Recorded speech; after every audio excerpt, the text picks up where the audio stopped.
오늘 기도에 대해서 할 것인데, 저번 주에도 계속 사도행전과 또 계시록을 이어함으로 인해서 내용들이 거의 비슷하게 하려고 해서 다른 성경을 하는 것보다 오늘 저번에 한번 잠깐 언급했던 주기도문을 살펴볼까 그래요. 그래서 그러한 주기도문의 그 의미를 살펴볼 때에 주기도문의 어떤 주께서 우리에게 가르쳐 주신 그 내용을 살펴보기보다도 그 내용을 살펴본 부분에서의 어떤 의미로 우리가 주기도문의 그 내용을 주께서 가르치시고 우리가 또 하여야 하는 것으로 성경을 이야기하고 있나 하는 부분을 살펴볼까 해요. 제가 그래서 이야기했듯이 우리가 주기도문이라는 것은 분명히 우리는 기도하는 그런 부분으로 주기도문을 유일하죠. 예배의 마지막을 정식할 때도 주기도문으로서 마지막을 정식하지 않아요. 그렇기 때문에 이 주기도문은 예배의 시작이고 단순히 신앙 고백을 시작하지만은 그러나 마지막에 주기도문으로 종결하는 거 보면은 성령과 종령을 아우르는 그런 부분으로 주기도문을 이해할 수가 있다는 거죠.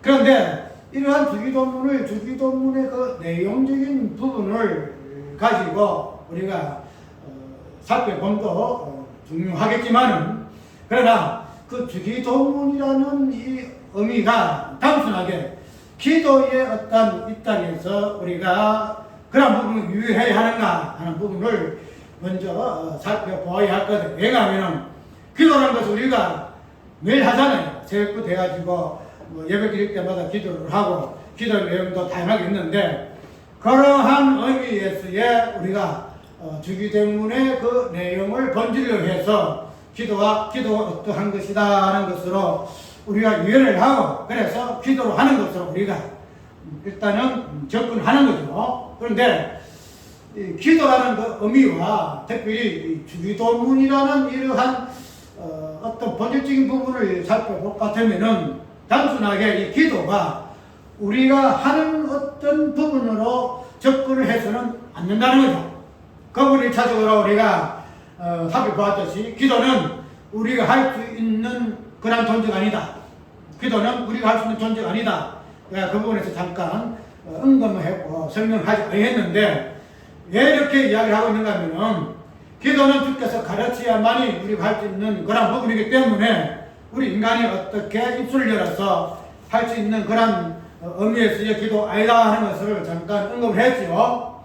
그러면은 이 기도를 그러면은 우리가 어떻게 하고 안 하고의 입장에서 기도를 이해를 하고 특별히 주기도문의 어떤 부분을 해석을 하는 것으로 보게 되게 되면은 좀 다른 부분으로 우리가 주기도문의 어떤 관점이 좀 드러날 수가 있어요. 왜냐하면 이 주기도문의 이 내용 처음부터 끝까지가 그 내용 전체를 보게 되면은 어떤 의미를 담고 있는가 하면은 우리가 단순히 기도의 내용을 갖고 있지만은 그 시작부터가 하늘에 계신 우리 아버지 이름이 거룩히 여김 받으시고 쭉 이거 보면은 주님께서 우리에게 이 땅에 계셔서 당신이 행하시고 또 성취하시는 그 내용들 우리에게 가르쳐 주셨던 교훈과 그 복음의 그 내용들을 압축해서 이렇게 기록을 해놓은 내용들로 처음부터 끝까지 이렇게 되어 있습니다. 하늘에 계신 우리 아버지 이름이 거룩히 여김 받으시오며 나라 임하옵시며 뜻이 하늘에서 그쭉 내용 보면 우리가 일상적으로 신앙생활에서 고향을 하고 고치하고 그 다음에 그것을 소망하고 그것을 위해서 우리가 우리 삶의 신앙생활에 의미를 두고 행하는 그런 부분들로 이루어져 있지요.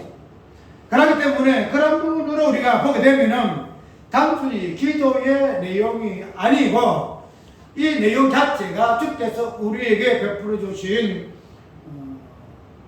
말씀의 그 본질적인 부분들, 특별히 그 하나님의 그 나라, 그 다음에 천국의 개념들, 그 다음에 그런 모든 부분들을 아우르는 그 십자가와 부활하는 그런 부분들을 이러한 표현들을 통해서 우리에게 이야기가, 이 기도를 통해서 드러난다는 사실을 우리가 알 수가 있다는 거죠. 그렇게 되면은 이러한 부분을 우리가 성경 전체의 입장에서 보게 되면은 어떤 개념을 우리가 이해를 받지요. 주께서 우리에게 주신 그 하나님의 그 나라, 그 천국이라든가, 그 다음에 우리에게 주시는 뭐랄까요, 복의 의미, 그런 모든 구속의 그런 의미들, 그런 것들은 우리가 단순하게 주께서 우리에게 베풀어 주신 은혜의 그 복음들, 그런 부분을 우리가 유예를 하고 우리가 하나님께로서 받았던 은혜의 개념들로 유예를 합니다. 그런데 그런 것들을 우리가 성경 전체의 입장에서 보게 되면은 구약의 관점에서는 이것이 하나의 약속으로 우리에게 주어졌다는 거죠. 약속으로. 그러니까 구약 입장에서는 약속의 관점에서 우리에게 주어졌고, 그 다음에 신약에서는 이 부분이 성취의 관점에서 이 부분이 이루어지는 것으로 성경은 이야기를 하고 있다는 거죠. 그러니까 우리가 이 주기도문의 내용 그 자체를 단순히 기도의 형태로 우리가 이해를 하지 말고 성경 전체의 구약의 약속이라는 개념과 그 다음에 신약의 성취라는 그런 관점에서 이해를 해 보아야 한다는 거죠. 그러면은 이런 부분에서 이 기도를 이해를 하게 되게 되면은 단순히 이 기도가 우리가 하고 안 하고의 그런 관점에서 이해할 부분이 아니다라는 말이죠. 무슨 말인가 하면은 하나님의 구약의 그 약속이란 그 언약이라는 것은 하나님만이 우리에게 가질 수 있는 언약이고 약속이라는 거죠. 그리고 그 성취라는 이 부분은 신약에서는 누가 그 부분을 이루어요? 하나님 그 약속과 그 언약을 예수 그리스도, 하나님의 아들 되시는 예수 그리스도가 성취하는 것으로 신약은 이야기를 하고 있다는 거죠. 그런데 구약은 언약의 약속을 하시고 신약은 어떻게 해요? 아들이 그 약속을 성취하는 걸로 성경을 이야기를 하고 있다는 거예요. 그러면은 이 언약의 약속과 신약의 그 성취의 그 모든 부분들을 우리는 복음이라 이렇게 이야기하고 있고, 그런 부분을 예수 그리스도로 우리가 이해를 한다는 거죠. 그런 부분들이 오늘 어떻게 설명되어지고 있어요? 주기도문이라는 내용으로 기록이 되어 있다는 거예요. 그렇게 되면은 주기도문의 그 내용은 하나님의 약속이요 아들의 성취라는 관점에서 이 부분을 해석을 해야 한다는 거예요. 하나님의 약속할 수가 있고 언약할 수가 있고, 그야 아들만이 이 언약을 성취하는 자로 이 땅에 오신 분으로 우리가 유예를 하게 되게 되면은 주기도문을 한마디로 약속과 성취의 개념으로 이제 복음의 본적인 부분으로 우리가 이해를 할 수가 있다는 거예요. 그렇게 되면 우리는 단순하게 우리가 주기도문을 한다, 예배 때마다 주기도문을 외움으로 우리가 주기도문을 하고 있는데, 그래 주께서 우리에게 주기도문을 가르치시면서 너희는 이렇게 기도하라 하는 기도하라 하시는 그 의미의 부분들을 우리가 기도하는 내용을 통해서 우리가 행위를 통해서 우리가 이해할 것이 아니고, 왜 주께서 우리에게 그 약속과 성취와 되는 그 복음의 그 본질을 기도의 내용으로 하라고 말씀하셨을까 하는 부분을 우리가 이해를 해야 한다는 거예요. 그렇게 되면은 단순하게 우리가 주기도문을 하는 이 행위의 관점에서 이 기도의 내용을 이해하지 아니하고 약속과 성취의 이 부분들이 어떻게 주기도문 그 내용 속에 녹아 있는가, 그 부분이 어떻게 아버지가 약속하시고 아들이 성취하는가, 이 부분을 보게 되면은 아까 이야기했죠. 우리는 이 부분에서 뭐 하나 타치할 수 있는 존재가 아니에요. 왜? 아버지만이 약속할 수 있고 아들만이 이 약속을 성취할 수 있기 때문에 우리가 기도한다는 우리 행위가 들어갈 수 있는 일점 미래도 없다는 거예요.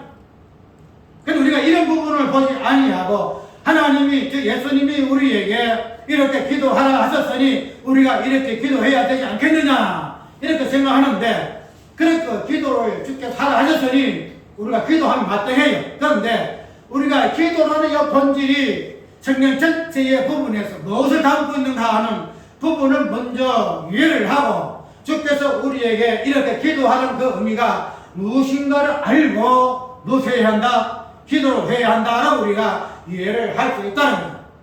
그렇기 때문에 이 주기도문이라는 것은 약속이요 또 약속에 대한 성취의 의미를 갖고 있다는 거예요. 약속이요 약속의 성취로. 그렇기 때문에 그러한 약속과 성취의 의미로서의 우리가 주기도문을 시작을 해야 할 것이고, 특별히 하늘에 계신 우리 아버지여 이름이 거룩히 여김 받으시오며, 이 부분을 통해서 이제는 약속과 성취의 개념 속에서 이 부분을 어떻게 해석해낼 것인가 하는 부분으로 우리가 살펴보아야 한다는 거예요. 제가 오늘 수요일이기 때문에 길게 안 해요.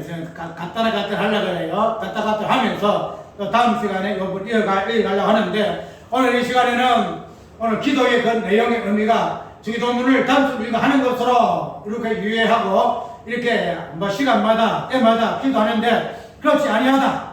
주기도문은 하나님께서 약속을 하셨다는 그 관점에서, 그 다음에 그 하나님이 그 약속을 예수 그리스도께서 어떻게 성취하셨는가 이 부분, 그래 복음의 본질을 담고 있는 것이 주기도문의 내용이더라는 사실을 우리가 먼저 알고 주기도문의 의미를 이해하고 또 그러한 부분으로서 기도해야 할 것이다. 그래서 그러한 부분을 우리가 기도를 해야 할 것이고, 그런데 우리가 이러한 부분에서 우리 행위적인 관점에서 기도를 접근하지 아니하고 약속과 성취적인 관점에서 기도를 유하게 되게 되면은 우리의 어떤 기도 행위는 하나도 들어갈 수 없다는 것은 분명하다는 거예요. 그런데 우리가 야고보서에 보게 되면은 어떻게 하고 있죠? 야고보서의 사도가 어떻게 이야기하면 너희는 이렇게 기도하라. 분명히 야고보에 있어서는 기도하라고 이야기하고 있죠. 어떻게? 병든 자가 있느냐? 저희는 기도할 것이요. 분명히 주님 없는 교회가 기도하여야 할 것으로 이야기를 하고 있다는 거. 그래서 우리가 일반적으로 사도 야고보가 우리에게 기도를 긍휼하고 있는 부분에서 기도를 하는 것은 마땅해요. 그런데 그러한 일반적인 기도의 의미에 우리의 기도의 행위는 어떤 부분에서 출발해야 하느냐 하면 주께서 우리에게 가르쳐주신 주기도문의 의미에서 출발해야 할 것이고, 그 다음에 그런 의미는 특별히 기도의 내용이 하나님의 그 약속과 예수 그리스도의 그 성취적인 복음의 본질적인 부분으로 우리가 이해를 하고 야고보 사도에 이렇게 기도하라 하는 그 부분을 접목해서 이해해야 할 것이다. 우리가 이 부분을 통해서 잠깐 약속과 성취적인 관점에서 주의 이름을 주의 주기도문을 우리 한번 살펴볼까 되면은 하늘에 계신 우리 아버지여 이름이 거룩히 받으시오며 이렇게 이야기를 수도를 시작하고 있죠. 보게 되면은 하늘에 계신 이런 부분을 통해서 우리가 주기도문을 한번 살펴볼 것인데, 왜 이렇게 하늘에 계시는 것으로 이야기를 하고 있는가 하면은 하늘이라는 것은 저번에 어떤 의미에서 하늘의 의미를 살펴봤죠. 하늘은 하늘 위의 물과 그 다음에 궁창이 하늘 위의 물과 하늘 아래의 물로 해가지고 그 가운데 있는 것을 궁창이라 그렇게 이해를 하고, 그 다음에 그 부분을 우리가 쉽게 이야기해서 하늘이라 이렇게 이해를 했죠. 그래서 궁창 위의 물과 궁창 아래의 물 가운데 그 하늘에 계시는 아버지라는 부분으로 이해를 한다는 거죠. 우리가 이 부분을 보게 되면은 단순하게 궁창, 그 하늘 이 부분으로서 주기도문을 시작하는데 그 시작점이 왜 하늘의 개념 속에서 시작하고 있을까 하는 부분을 우리 살펴보아야 한답니다. 하늘은 아까 이야기하도록 하늘 위의 물과 하늘 아래의 물로 나뉘어진 부분으로 하늘의 개념이 있다는 거죠. 그렇게 되면 하늘이라는 이 존재는, 이 개념은 무엇을 품고 있죠? 하늘 위에 물의 개념을 담고 있고, 그 다음에 하늘 아래의 물의 개념을 담고 있다는 거죠. 그래서 하늘이라는 것은 하늘 위의 물과 하늘 아래의 물을 담고 있음으로 말미암아 하늘 위의 물의 그 성령의 세례 개념, 성령 세례 개념, 그 다음에 하늘 아래의 물 세례의 개념, 이 두 가지 개념을 온전히 담고 있는 것이 하늘의 개념이더라 이 말이에요. 그러니까 단순히 하늘은 우리가 뭐 위로 보니까 파란 하늘이 보이는 그런 하늘의 개념이 아니고 그 하늘의 본질적인 그 개념은 하늘 위의 물과 하늘 아래의 물을 담고 있는 그런 개념으로서의 하늘이라는 사실을 우리가 이해를 해야 한다는. 그래서 그런 하늘의 땅에서의 이 주기도문은 하늘에 계신 우리 하나님, 우리 아버지 이렇게 이야기한다는 겁니다. 그렇기 때문에 단순하게 하늘의 개념만 이야기하고 있는 것이 아니고 그 하늘에 계신 분이 누구냐, 하늘에 계신 누구냐 그런 부분으로서의 주기도문을 시작합니다. 하늘에 계신 분이 누구시다? 우리 아버지시다. 이렇게 이야기하죠. 우리가 빌립보서를 보게 되면은 어떻게 이야기합니까? 빌립보 3장에 이렇게 이야기하고 있죠. 17절에 17절 보게 되면은 우리의 시민권은 어디에 있다? 하늘에 있다. 분명히 이야기하고 있죠. 우리가 자주 암송하는 그런 말씀이죠. 그래서 우리가 하늘의 시민권을 이야기할 때는 어때요? 기분이 좋지요. 왜? 이 땅에 사망의 땅에 속하여 있는 존재가 아니고 하늘의 그 시민권을 가진 존재로서의 이야기를 하고 있으니 그 부분에서는 하늘의 시민권은 굉장히 우리가 기분 좋습니다.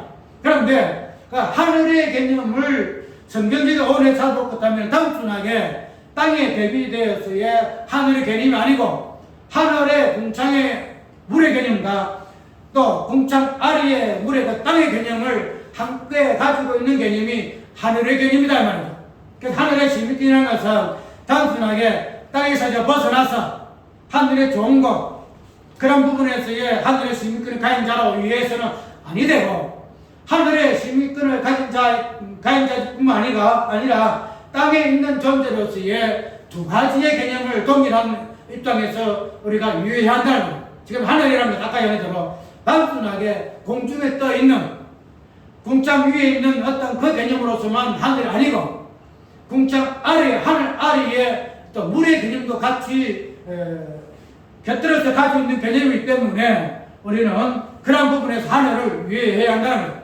하늘의 시민권이라는 것은 단순하게 우리가 이제는 더 이상 이 땅에 속한 존재가 아니다 이렇게 있어서 하늘의 시민권을 자랑할 수 있는지 몰라도 하나님이라는 것 자체는 하늘의 그 시민권이라는 것 자체는 하늘의 물과 땅의 물을 같이 공유하고 있는 그런 개념이 하늘이라는 개념이라는 사실을 우리가 유의한다는 거예요. 그래서 이 하늘의 개념을 그런 부분을 유의할 것 같으면은 이 하늘에서의 입장에서는 이 부분을 주기도문에서 어떻게 이야기하고 있냐면 하늘에 계신 우리 아버지라 이렇게 이야기를 분명히 하고 있죠. 보게 되면은 우리 아버지라는 그 부분은 우리가 존재론적인 부분이 아니고 관계론적인 부분에서의 본질적인 부분이죠. 아버지는 분명히 아들의 입장에서의 아버지의 입장이고 아버지 입장에서는 분명히 아버지이기 때문에 뭐가 있습니까? 아들의 개념이 있다는 거죠. 그래서 그런 부분을 보게 되면 그런적인 부분에서의 하늘에 계신 분이 누구시냐? 아버지신데 이 아버지가 어떠신 분이시냐? 하늘 위에 물의 흔적을 가지시고 땅 아래 물의 흔적을 가지신 분이 누구시다? 아버지 하나님이시다. 단순하게 어떤 관계성에서의 부분이 아니고 본질적인 부분에서 아버지와 아들의 어떤 부분을 드러내는 것이 하늘에 계신 우리 아버지라는 그런 부분으로 설명되어지고 있다는 거죠. 그 뒤에 보게 되면은 이름이 거룩히 여김을 받으시오며 나오죠. 이름이 거룩히 여김을 받으시오며 우리가 하늘에 계신 우리 아버지라는 이 부분은 본질적인 부분이죠. 본질 부분이기 때문에 그 부분에서는 우리가 관계적인 이 부분을 드러나지 않습니다. 정확하게 드러나지 아니하나 그러나 그 뒤에 나오는 이름이라는 이 부분을 통해서 뭐가 나와요? 아버지 그 존재성을 드러낸다는 부분으로 이해를 하게 되어진다는 거죠. 무슨 말이냐면은 우리 아버지라는 이 부분은 분명히 본질적인 부분에서 아버지와 아들의 관계이지만은 그러나 아버지가 뭐예요? 이름이 없죠. 분명히 아버지는 아버지인데 이름이 없다는 거예요. 그래서 그러한 이름이라는 것을 명사로 뒤집으로 말미암아서 이름이 거룩히 여김을 받으시오며 이렇게 이야기한다는 거예요. 이름이라는 것은 저번에 이야기했듯이 어떤 게 존재하는 자, 존재에게 실존하는 존재에게 붙여지는 명사잖아요. 그래서 우리 아버지가 존재한다. 그런데 그 아버지가 이름을 가지고 있다. 그래서 그 이름을 이해할 때에 성경에서는 저번에 이야기했듯이 성부 아버지 하나님의 다양한 이름들, 그 다음에 성자 하나님의 그 다양한 이름들, 이 부분도 제가 한번 살펴봤죠. 그래서 그러한 부분을 통해서 단순하게 본질적인 하나님으로서의 아버지가 아니시고 그 아버지 하나님이 실존하는 존재론적으로 계시는 분으로서 이야기하고 있다는 거예요. 그런데 그 아버지라는 그 이름이 단순한 이름이 아니래요. 우리가 일반 사람들에게 붙여지는 그 명사로서의 실존을 이야기하는 누구누구의 이름이 아니고 그 이름 자체가 어떠한 이름이냐면은 거룩하게 되어져야 할, 즉 쉽게 말해서 거룩한 자의 이름으로 이렇게 이야기하고 있음을 볼 수 있습니다. 무슨 말이냐면은 이름이란 것은 성경에서 말하는 이름은 그냥 일반적인 이름이 아니에요. 무슨 이름? 거룩한 이름인데 이 거룩이라는 것은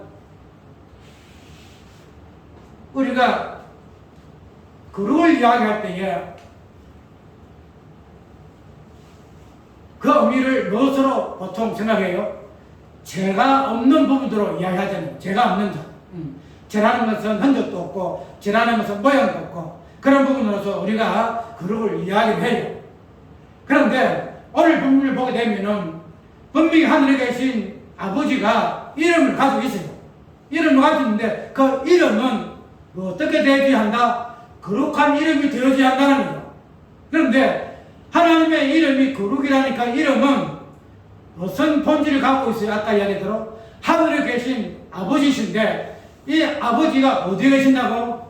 하늘에 계신다. 하늘에. 쉽게 말하면 궁창 위에 물의 흔적과 궁창 아래에 물의 흔적을 가지신 분이 하늘에 계신 아버지다 이 말입니다. 그 아버지가 이름이다는 거고 그 아버지의 이름이 어떻게 되어야 한다? 거룩히 여김을 받으셔야 한다는 거예요. 단순하게 궁창 위에 물의 흔적만 가지고 이 땅의 흔적이 아니고 무슨 말인지 이해하세요? 그냥 하늘에 있는 계신 이 땅하고는 아무 상관이 없고 이 땅에 내려오시지 아니한 그런 하나님 아니시라. 하늘에서 계시지만도 또 이 땅에서 내려오신 하나님, 궁창 위에 물의 흔적을 가지시고 궁창 아래에 물의 흔적도 가지신 분, 그런 하나님이시기 때문에 그 이름이 어떻게 된다? 거룩한 이름으로 바뀌어야 한다는 거예요. 거룩이라는 것은 하늘에서만 불려지는 그런 이름이 아니에요. 이 땅에서 내려와서 우리와 같은 동일한 이름으로 불려져야만이 그 이름이 어떻게 한다? 거룩한 이름이더라. 거룩한 이름. 그리고 우리가 오늘 이 부분에서 이제 하늘에 계신 우리 아버지라는 이 부분을 우리가 지금 주기도문으로 시작을 하는데 아까 이야기한 것대로 이러한 하늘에 계신 우리 아버지라는 이제 시작한 이 부분으로부터 시작을 하면서 주님이 우리에게 말씀하시기를 너희 이렇게 기도하라 이렇게 이야기하고 있다는 거죠. 그래서 아까 두 번째 읽었죠. 마태복음 7장 7절에 8절 보게 되면은 두드리라 구하라 그 다음에 찾으라 구하라 찾아라 두드리라. 분명히 우리가 어떻게 행동해야 할 것으로 이야기를 하고 있죠.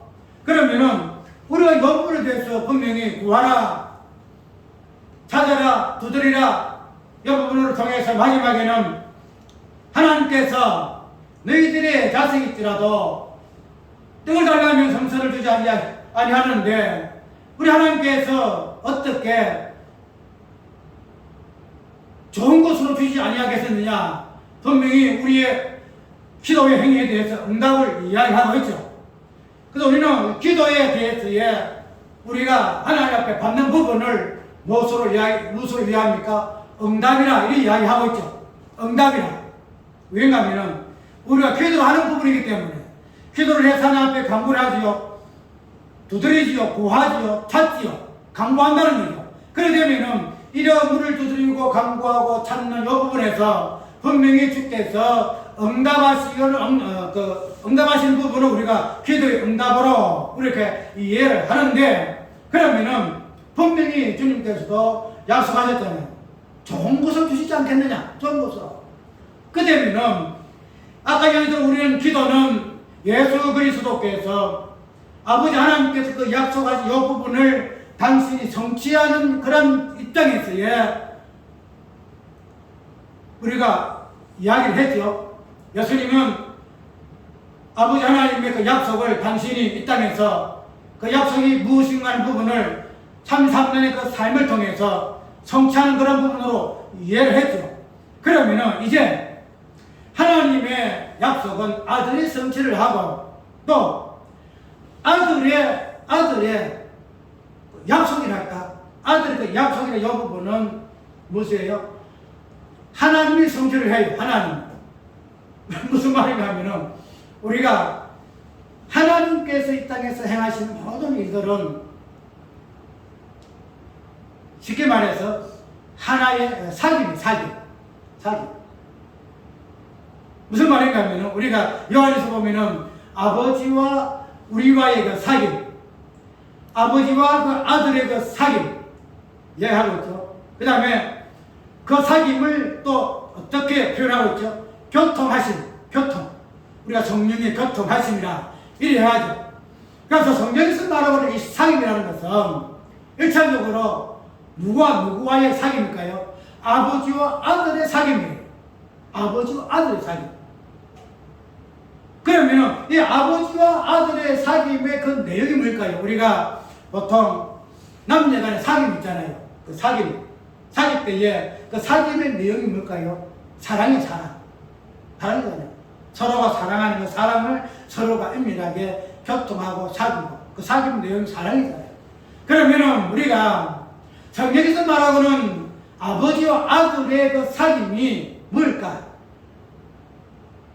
다른 말 하나도 다른 거 없어요. 아버지의 그 약속과 아들의 그 성취의 그 내용, 그것이 사귐의 내용이다. 그 되면은 아버지가 약속을 해서 아들이 성취를 하고 또 아들이 뭐예요? 아들이 약속을 하게 되면은 뭐가 돼요? 아버지가 성취를 하고, 그러니까 서로 성취와 약속 서로 주고받아요. 서로 주고받아. 아버지가 구약에서는 약속해서 신약에서는 아들이 성취를 하고, 신약에서는 아들이 약속하고, 그 다음에 누가 아버지가 성취를 하고, 그것이 기도의 응답입니다. 그것이 기도의 응답. 그래서 우리가 이 부분에 대해서 아까 응답이라는 이 부분을 7장에서 이렇게 이해를 했죠. 구하라, 찾아라, 두드리라, 좋은 것을 주실 것이다. 그런데 누가복음 11장 5장 5절에서 13절 보게 되면은 분명히 이 좋은 것을 무엇으로 표현하고 있죠? 성령을 주시지 않겠느냐? 성령을. 그러면은 성령을 주시지 않겠느냐 하는 이 부분을 통해서 뭐예요? 우리의 기도가 성취가 된다는 거죠. 우리 기도가. 하나님이 우리에게 아들에게 약속하신 그 약속이 아들을 통해서 십자가 부활을 통해 성취를 했고요. 그런데 이 성령은 누가 줘요? 누가? 예수님께서 하나님의 그 약속하신 그 약속을 받아서 당신이 주시잖아요. 그래서 성취하실 때에 아버지께서 받아서 우리에게 주셨다라고 이야기를 하고 있죠. 그 되면은 이 땅에서의 그 성취, 지금 말해서 우리 성도의 그 기도에 대한 성취는 무엇으로? 당신이 이 땅에서 하나님 앞에 기도한 그 기도의 그 약속을 하나님께서 아들에게 성령 주심으로 그 부분이 성취가 되었음을 이해를 한다는 거예요. 그래서 그 기도의 결정체가 뭐예요? 기도 결정체가 성령이잖아요. 기도 결정체가. 주께서 이 땅에서 기도로서 하나님 앞에 부르셨잖아요. 아버지여 주시옵소서. 간구하고 그 부분에 대해서 하나님 앞에 약속을 합니다. 하나님 아버지 내가 이렇게 살아야 될 것이고 내가 이러한 부분에서 내가 이 땅에서 당신의 약속을 성취했지 않습니까? 그러면은 내가 이제 당신 앞에 약속을 좀 할게요. 그 약속을 나한테 주십시오. 그 약속을 성취해 주십시오. 그 약속에 대한 그 의미로서 본성에는 분명히 무엇으로 성령을 이야기한다는 거예요. 왜냐하면 약속이라는 것은 응답의 부분으로서의 관계성이에요. 약속은 분명히 성취를 염두에 두고 앞서 행위는 행위다 이 말이죠. 만약에 약속 자체가 성취가 될 부분이 없을 것 같으면 약속 자체가 아무 의미가 없다는 거죠.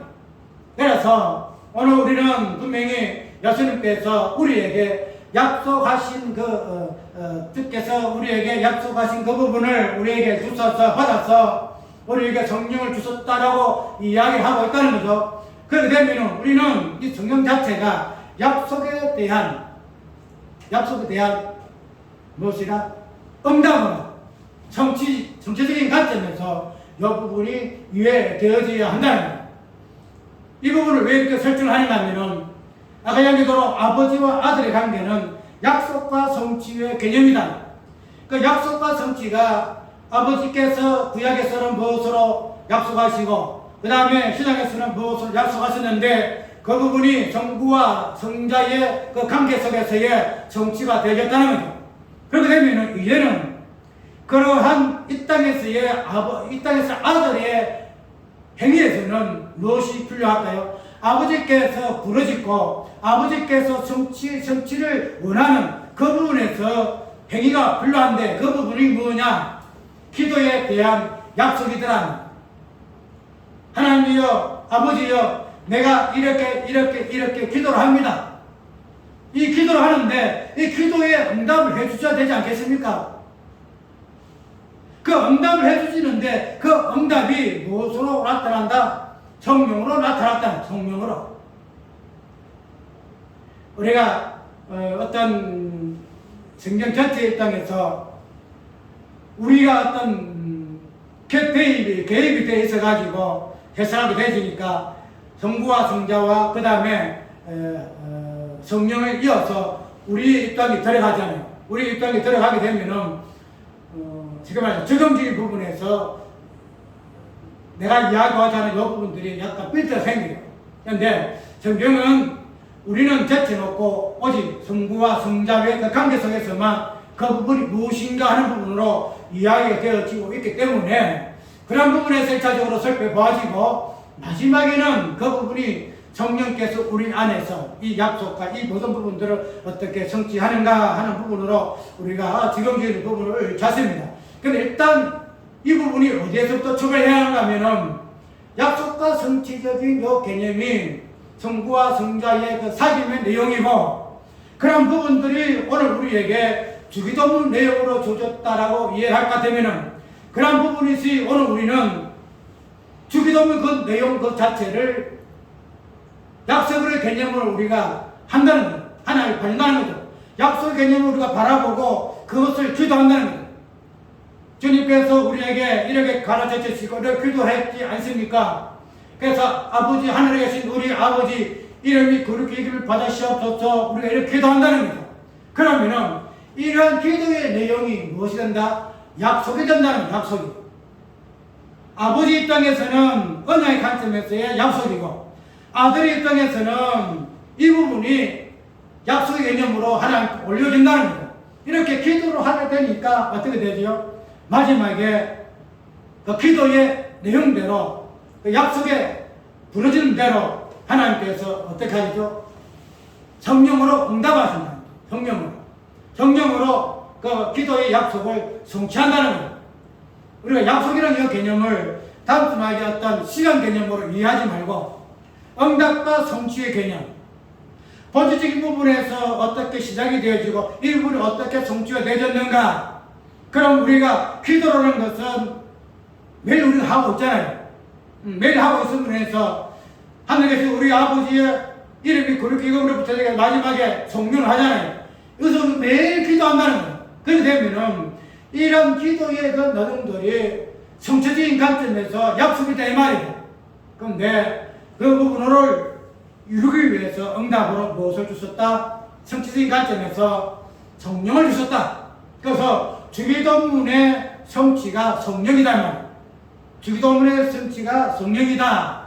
그렇게 되면은 우리는 어떠한 행위적인 관점에서 이 부분을 우리가 기도해야 할 그 부분보다도 정체적인 관점에서 예수 그리스도께서 우리에게 이렇게 기도하라 하라고 명령적으로 말씀하신 그 부분들이 어떻게 당시 이 땅에서 기도의 삶을 통해서 하나님 앞에 부러져졌고 그 부러져진 그 내용들이 하나님께서 어떻게 당신의 성령을 보내셔서 이 부분을 성취케 하셨는가 하는 부분을 우리가 이해를 하게 되게 되면은 오늘 우리는 단순하게 이 주기도문의 이 내용 자체를 그냥 우리가 이렇게 해서 이렇게 가르쳤으니 우리가 이렇게 기도해야 한다는 부분으로만 생각해서는 아니 된다는 사실을 우리가 한번 교육해야 할 것입니다. 그래서 우리는 하늘 계신 우리 아버지 이름이 그렇게 이름 받으시오면 이 부분 자체가 무엇으로 당신이 이 땅에서의 하나님 앞에 부러지고 주께서 이루어주시고 주께서 성취케 해주시는 부분으로 하나님 앞에 약속의 의미로 기도하신 여러분들이 하늘에 계신 우리 아버지 이름이 그렇게 이름을 받으시오면에서 이제 성취적인 부분으로 하나하나 이루어져 나간다는 사실을 우리가 교육해야 한다. 그래서 이제 이 부분들을 몸된 교회가 기도해야 할 것인데 이 부분을 단순하게 우리가 기도의 어떤 내용으로만 그냥 얻지 말고 주께서 우리에게 응답으로 주신 성령의 기도의 내용으로 특별히 몸된 교회를 통해서 어떻게 하늘에 계신 우리 아버지 이름이 거룩히 여김이 성취되어졌는가 하는 부분으로 우리 몸된 교회 번역 속에서 우리가 찾아야 한다는. 그래서 우리는 어떤 존재예요? 하늘의 힘이 가진 존재예요.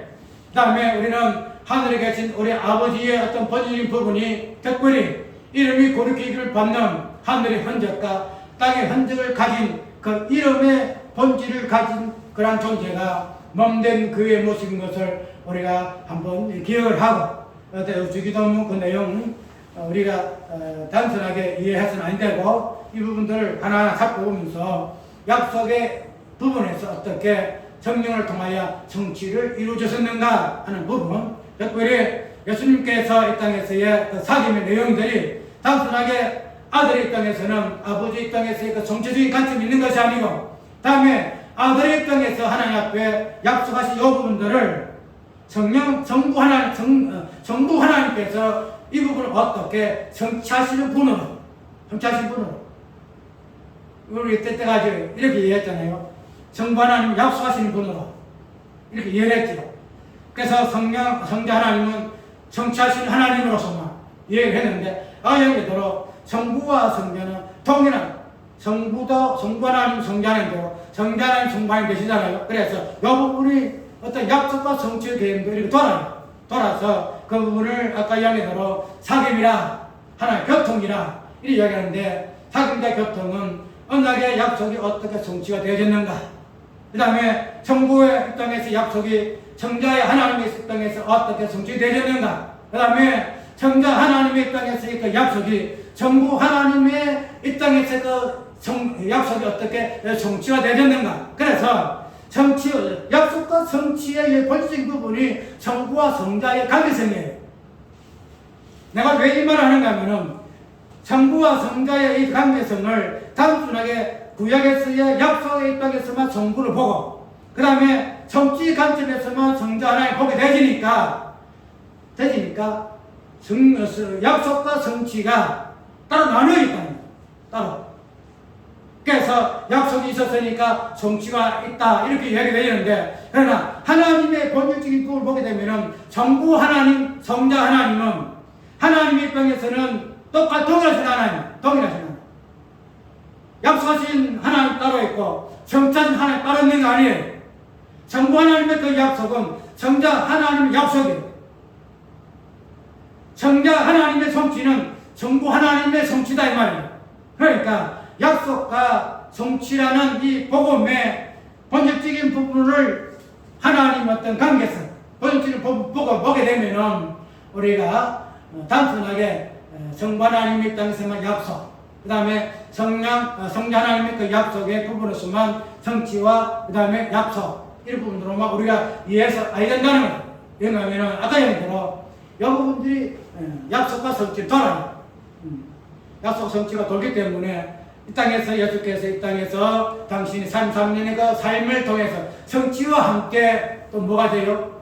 하나님 앞에 약속의 내용이 되더라는 그것이 무엇으로? 주기도문의 그 내용으로 이렇게 기록되어 있음을 볼 수 있는데, 그런 기도의 그 약속들을 하나님 앞에 부르짖을 때 하나님께서는 성령을 통하여서 이 부분들을 무엇으로? 성취케 하시는 분으로 이렇게 드러난다는 사실을 기억하고, 우리는 주기도문 그 내용 자체를 그 어떤 의미적인 부분에서 하나하나 해석하고 적용할 것이 아니라 그 약속적인 부분에서 주기도문이 어떻게 아버지께서 성취자의 입장 속에서 약속으로 성령을 우리에게 주셨는가 하는 부분을 가지고 큰 틀에서 복음적인 본질되는 그 약속과 성취적인 부분을 주기도문의 그 내용 속에서 우리가 다시 한번 확인하는 우리가 되어져야 합니다. 찬송 간다.